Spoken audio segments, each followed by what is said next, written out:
Hi and welcome to another edition of our Fireside Chat. My name's Jenny Kavanagh and I'm excited to host this session. We've got three amazing people here with us today to talk us through some emerging trends in Europe, especially in our retail market. So I've got Nathan Chu, James Gill and Sean Neighbours. Would you like to introduce yourselves? Sure, Sean Neighbours. I'm Senior Vice President of our Global Offerings at TaskUs. James Gill, I'm Director of Business Development for Europe. Worked with many retailers over the years in their delivery experience and customer experience as well. I'm Nathan Chu. I'm also on the business development team in Europe and I've been with TaskUs for a year, just over a year. I'm really excited to be here today. Awesome. So I'll kick us off with our first topic. So how are some of the trends emerging in Europe today for e-commerce, not only for our resellers, but also customers as well? What do we see that's coming up? Yeah, sure. So I think with e-commerce particularly, there's been a real drive for e-commerce from customers in the last few years. The market's boomed. That's put a lot of pressures on retailers with certainly logistics challenges that have then impacted on their customer experience. So they've spent the last couple of years figuring that out and how to adapt to that. That's a big trend, and also adapting to the markets that they're in terms of delivering what the customers want with languages, with channel offerings, with the way that they want to be served. I think it's interesting because you talk about the pandemic, and I think we're all agreed that we're in quite a good place now, so we are moving on from that. But what it's caused and what is really sort of directing the trends for retail in Europe this year is that adoption of e-commerce. Millions and millions of people have really engaged with that process, and retailers, I see a really fiercely competitive environment for them, in the next year, where sort of digital offerings that they, that transformation within their business. We're all shoppers ourselves on this. I mean, you're all looking great today, so I can tell that you all enjoy e-commerce. And I think the biggest thing that retailers are coming to terms with is that their customers are only ever one click away from not buying from that retailer. I don't know. I was going to say, do you think that because of the pandemic, there was either a pan-European, like everyone just shops more on a more centralized shopping experience, or do you think it was because of that actually became more fractured? What do you guys see on that? Yeah. 'Cause I think that's a big debate area. Well, I think there was kind of, it was almost like a wave effect where there was a wave of brands wanting to cut out the middleman, going direct to consumer, really pushing hard on that. And again, that came with its own logistics challenges, driving challenges within customer experience. And now what we've seen is that the customer behavior itself has gone a little bit back to what it was before, not all the way, but a little bit. And that's caused then a pullback in the D2C space. But that itself has allowed marketplaces to come in and fill the void. So, we've seen an explosion of marketplaces in European theatres, certainly, particularly the UK, France and Germany, where customers have gone to those marketplaces to get a consistent experience, but lots of better choice about things like, the range of things that they can buy, but also sustainability as well, the circular economy in the marketplaces that allow them to resell items as well as buy new items. And do you think anybody's done it particularly well, is kind of leading the way with this? Well, you're focusing on circular economy now. I think you really do see some, great European startups that are expanding, working with marketplaces like Amazon. I mean, I'm thinking Backmarket and Swappy in the consumer electronics space, and I think it's not just circular economy, but I think businesses are really understanding that they need to need quickly to join the just cause for sustainability within, whether it's fashion, consumer electronics, or whatever, and that is really sort of shaping, the direction that they need to travel this year. For sure. I think on top of that, particularly in Europe, the cost of living has been really, really high, driven by obviously the Ukraine situation and other factors, and that has helped the marketplaces in the circular economy. So, platforms like Vinted, Vestiaire Collective, who are enabling you to resell high quality goods, have boomed in the last couple of years. And they themselves have then started to partner with other more traditional retailers to combine their offerings and give more choice to the consumer. As an expert of marketplaces, so it's interesting. I think I totally agree with where you have the large brands that are able to go direct. That's easy. People know them, and then you have the smaller, like mom and pops, that actually can now sell into a larger space. But I still see, you mentioned the marketplaces, each of them kind of by country versus this pan-European. Here's one, and everybody's kind of going there. So it's kind of a little bit of both that I see that kind of happening in both spaces. And I think companies are adapting to that. Like if you look at what Wolf and Badger are doing, they're kind of bringing together some of those smaller pieces that are trying to make an imprint in there, and giving them a platform to be able to do that in a very professional way. So it's definitely something that's definitely moving in that direction. And from an AI perspective, like that's also really influencing this market. And how are you seeing the changes and sort of how they're utilizing some of those pieces just to even present their products in a different way? Yeah, I think if you maybe roll back from AI, I mean, we were talking earlier about, sort of fragmented fragmentations in the retail space. But I think also there's a real shift, and there's a fragment in the demographic that retailers are serving, right? So, there was a much greater adoption by certain demographics of e-commerce during, the last 3 years.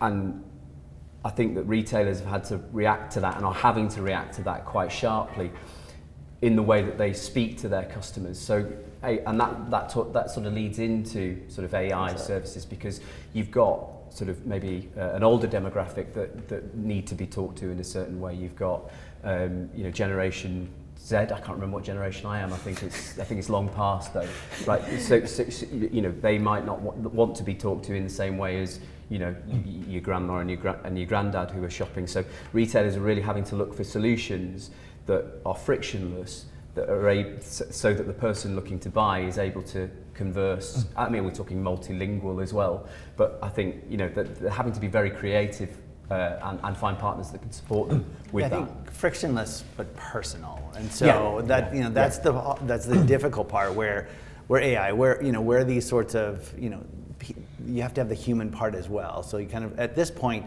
AI can't do it all. And so there's kind of this, what can it do in order to even make, I think currently the chatbot situation isn't as good as it should be.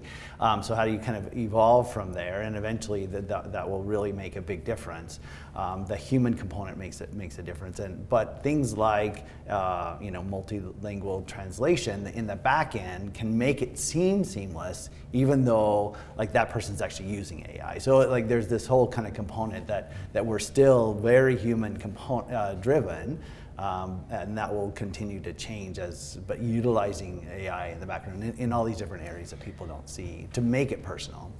And I think with the what we mentioned before about the way that that boom in e-commerce and digital adoption and everything like that has forced brands from the traditional space to have to adapt. It's kind of an interesting dynamic with AI, because newer digitally native brands have the technology that they're built from the ground up to adopt it very easily, but they tend to be smaller businesses that don't have massive budgets, whereas more traditional retailers that need to change tend to be bigger businesses with bigger budgets, but they have tech blockers for adopting AI because of old tech stacks and things like that. So there's kind of an interesting dynamic with certainly in the customer experience space, where they know what they want to do, they know what they want to achieve and how they want to service their customers using AI tools, but they just have barriers to doing so.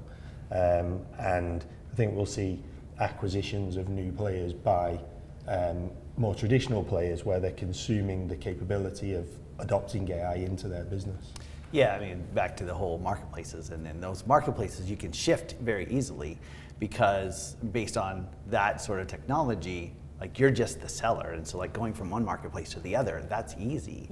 And so those marketplaces have to add value, and they have to stay ahead of it. So like if you're kind of an old traditional one, you're like, okay, I've got this, this base of people who are going to come back to me, and that may trickle over time. But as people really see that, and you're a small player, and you need that technology from somewhere, you can actually shift or have multiple marketplaces that you're selling in. They've got to also be careful to not leave their more traditional customers out in the cold as well with what they're taking on. Yeah. So that channel strategy, the way that they market to and deliver experience to their customers is really important to get the balance right. They can't just go full-throated and go into the new world of AI and digital and leave a whole load of customers behind. Yeah, for sure. And I think customer experience is like super, super important in this environment. I know it definitely influences me whenever I get into my shopping experience, which is quite a lot. So in that area, we do see, some areas of concern, especially in kind of the fraud space. It is creeping more into it, especially with, some of the resellers and whatnot. There is a lot of maybe, items that can't be sold or shouldn't be sold, or maybe a slightly unsafe environment being created. So like, where do you see the trends moving in this piece? And well, if we break that into two, because I think customer service experience in Europe is at a different level and different expectations than in other areas. And I think that a lot of Americans will come over like, oh, we can do this. And it's like, yeah, Europeans want this boutique experience. They want this unique environment. They want more touch. They want more directed towards them around that. So I think that the elevation of customer experience expectations are higher in Europe versus you see in other countries or other regions, I should say. The AI one is interesting. I think that as you see, I think the bigger challenge is going to be that there's going to be a lot more. Like you see all this, GPT-3 chat and that sort of stuff. All of those images and I can in 3 seconds or something I can replicate your voice.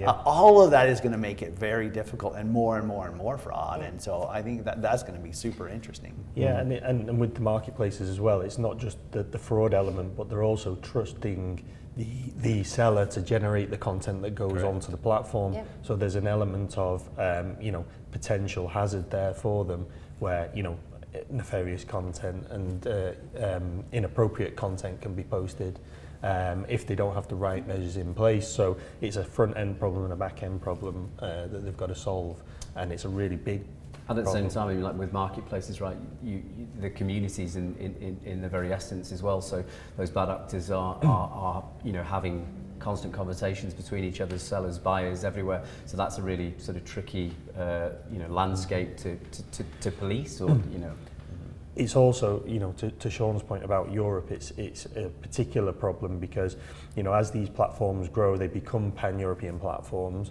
and the way that you deal with, or the way that you have to detect even that kind of activity changes country to country. You've got language considerations, you've got cultural considerations in terms of the way people interact with each other tonally and things like that you have to be alive to and detect, so that you can identify fraudulent activity before it becomes, a wide-scale problem. regulation and compliance across different countries in the EU zone as well. So, I think personalization and really kind of customizing the experience to the end users is kind of critical at the minute. And, with everything that's changed, that seems to be at the forefront, especially like customer satisfaction, as we've seen the trend kind of emerge. So how do you think, clients and companies are really dealing with that side of the business?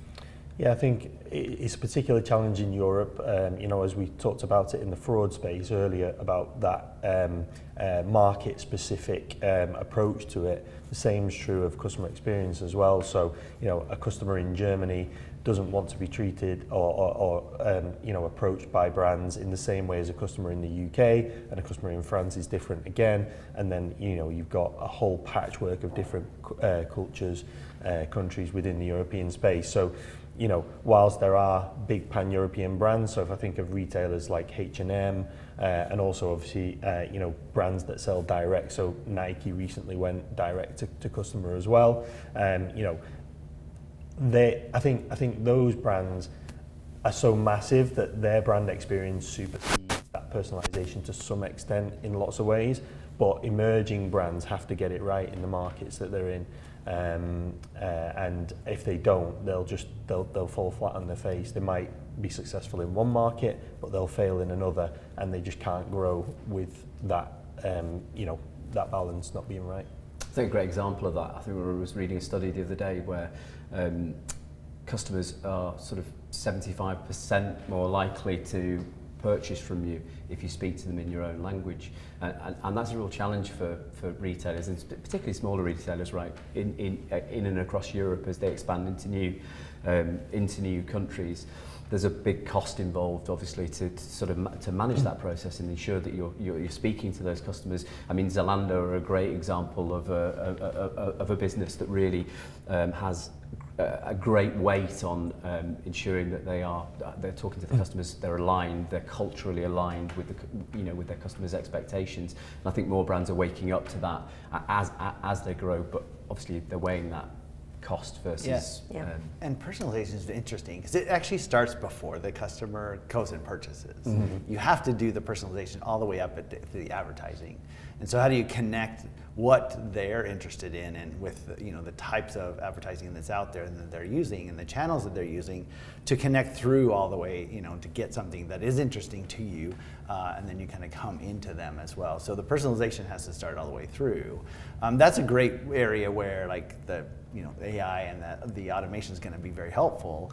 Also, it was very interesting that only about a third of companies are using a chat system. But the issue with the chat systems are they're not personalized yet. And so using something like GTP chat, which we have that capability, but it's not very effective unless it's trained on your data, on who you're targeting, what they've purchased in the past, what their process is right now, like where are they at in the shopping hierarchy of what they're doing.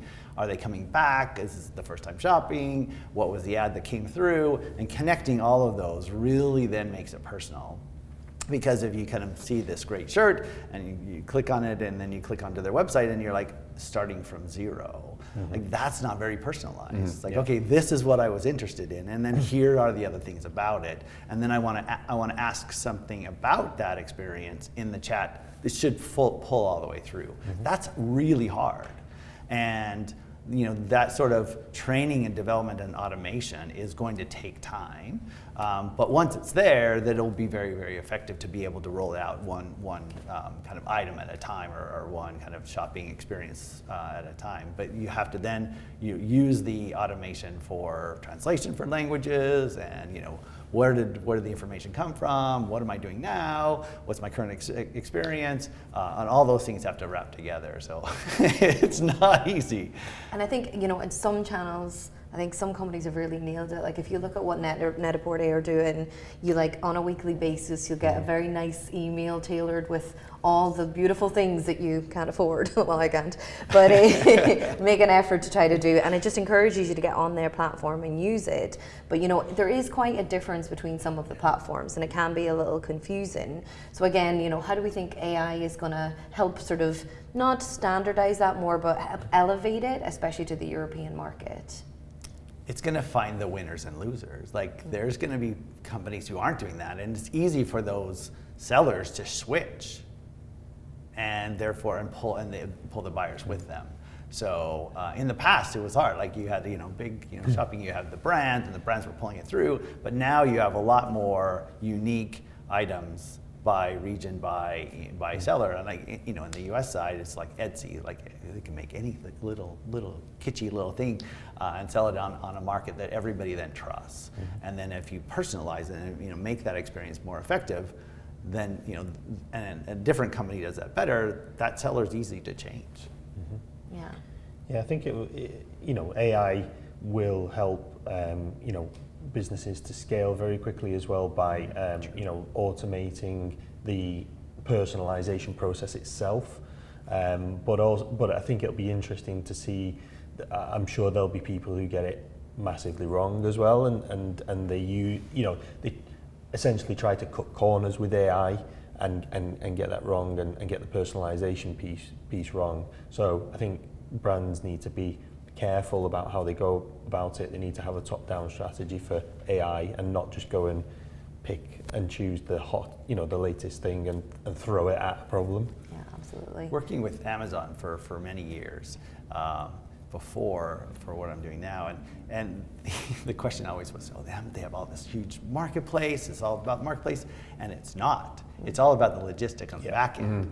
And so like AI is part of that experience, but all that other stuff, makes that matter as well. Because especially if you're a small, business shopper, like having to go and ship that is very expensive. But you go to Amazon and it's like super cheap.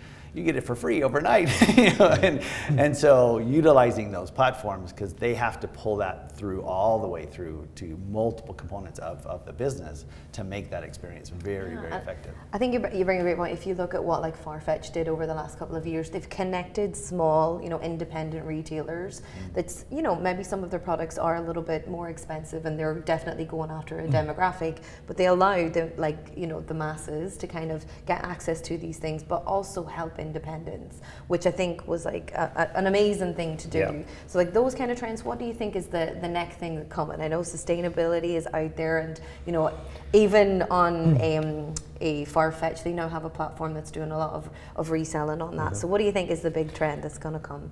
Well, I think sustainability is the big trend that will continue to reign over how retailers do business for the next few years. And not to keep coming back to the point of AI, but AI will help with that problem. Yeah. Farfetch is a very interesting case because they're a ship from anywhere to anywhere retailer, whereas most retailers in that space either rely on an individual seller to do that bit of the process, or they have all their goods in a warehouse, so it's shipped from one place to anywhere. So that's a really dynamic problem to solve for them constantly, which brings with it challenges with being economical with logistics. You're not always going to find the most green route to ship that product, or if the customer wants it quickly and things like that. Deploying AI into that space will really help them to lean that model down. Well, it's education for the customer as well, right? That brands need to, for that sustainability journey, they need to sort of take customers with them as well, and that's going to be a sort of education piece. There's almost a partnership there that brands really need to embark upon, and that customer service will play a big part in that, right? In terms of being able to sort of bring that loyalty and trust. Customer service is critical to ensuring that not only do the customers bring the brands with them, but the brands are able to bring the customers with them on that long-term sustainable journey. And those marketplaces are going to have to help with that sustainability component. So with packaging and with shipping and delivery and all those things matter. And so from TaskUs' perspective, when we did our whole we counted all of our carbon and our carbon footprint across the country, across all countries. And the biggest issue for carbon footprint is our employees coming to our facilities. And so you're like, wow, like that's something I didn't even think about. And as a little developer of whatever you're selling, you're like, I'm doing this and I'm doing all I can to be very effective, but then that marketplace has to help me with the rest of it, because my carbon footprint is actually not the product I'm selling, it's actually getting it to wherever I'm getting it to. Absolutely. And are they using electric vehicles or whatever are those different components to help that process through.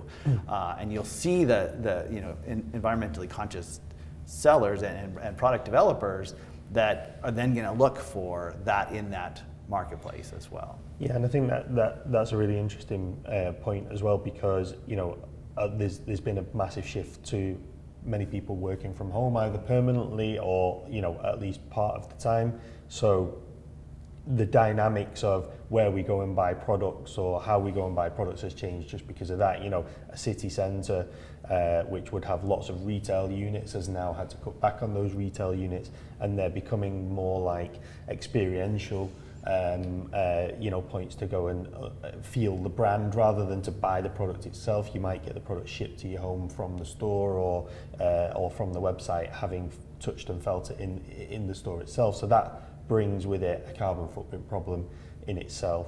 But then what we've seen as well is retailers joining forces to combine where you can go and purchase or drop off or pick up. So, you know, in the UK, we've got a huge retailer called Asda, which is a supermarket, you know, grocer, and you can go and collect parcels from other retailers in the Asda store. You know, you can go and drop off used electronics and get them recycled there. So they're contributing to that circular economy and that reduction of carbon footprint by combining forces with other retailers. That's going to be really interesting to see where those partnerships go. You know, the marketplace is playing a huge part, not only in their own you know, in their own interests, but you know, these dropship, you know, where you can go to pretty much any supermarket in the UK to sort of post your goods, or as an independent seller or another retailer. It'll be really interesting, I think, over the next year to see how brands, smaller and larger brands,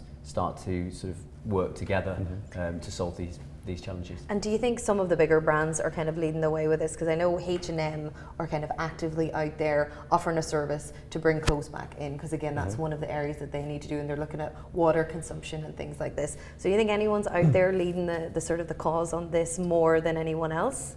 Well, I think H&M is a great, you know, a really great example. I think it's always good to keep an eye on a company like Patagonia, right? You know, the pledges and the you know, the innovations that they're leading the market. I would say they are leading the market in sustainable fashion. I don't know any others that you can think of. Yeah, no, you've got that fashion retail side, but I think also the you know, that grocery retail side. I think I've already mentioned Asda there, but you know, we'll see more of that where they know the customer has to go there once a week to get their weekly groceries, so they're going to combine with other brands that the customer will buy from to you know, make a 1 point drop, you know, 1 point pickup for that customer, and give them experiences when they go there. Yeah, as easy as possible, right? Like sort of as convenient as possible. So yeah, I think we've had a great discussion so far. So we have got questions from one of our avid listeners that we just want to touch upon, and it's, how is TaskUs going to help achieve some of these goals with our partners, and how can we help them with the maybe sustainability topics? And I think you touched on a great point earlier about work from home and helping to reduce, like, you know, that's a big impact on carbon footprint. So what other areas do you think we can really partner with to help our customers achieve their goals? Yeah, for me, I think, you know, that point of partnership, we're talking about sustainability, but there are you know, picking the right partner, whether it's you know, to support your logistics, your customer support. I think it's really important that you find that cultural alignment with a partner that's going to that help you solve some of those challenges. And I think, you know, I think that the cultural component, it matters, because they want to make sure that their image, whatever that is pulling through to the customers as well. And so having folks, you know, in a work from home environment, or, you know, that's supported by their companies, all that matters overall. But you also have to have a future forward looking company as well. As we just talked about, the trends are going to get harder, and like fraud is going to get harder, and you know, there's going to be a lot more activities around how do I train this, how do I put this in there, how do I make all this work in order for the whole picture to work, because keeping ahead of that is going to be difficult. So I think that future forward is very important as well. Because none of us really know, but we all have to figure it out together. So that matters as well. Yeah, and I think with TaskUs in particular, the types of customers and partners that we've grown up with ourselves as a business, and the type of business that we are as a digital native, you know, vendor in the space, is really important for those businesses that are digital themselves and wanting to scale quickly, but also be those more traditional brands that need to transform to stay relevant. You know, we can bring that knowledge and that experience of the future forward looking you know, economy and way of doing things to them as a partner, and that's really important. Great. So thank you for joining us today. I hope everyone enjoyed the interesting topics that we were discussing. And if you do have any questions, please feel free to reach out to us through LinkedIn or any channel which you can find linked below. So thank you so much, guys, for joining us. Thank you, Sean. Thank you, James. And thank you, Nathan. We'll see you again on the next episode.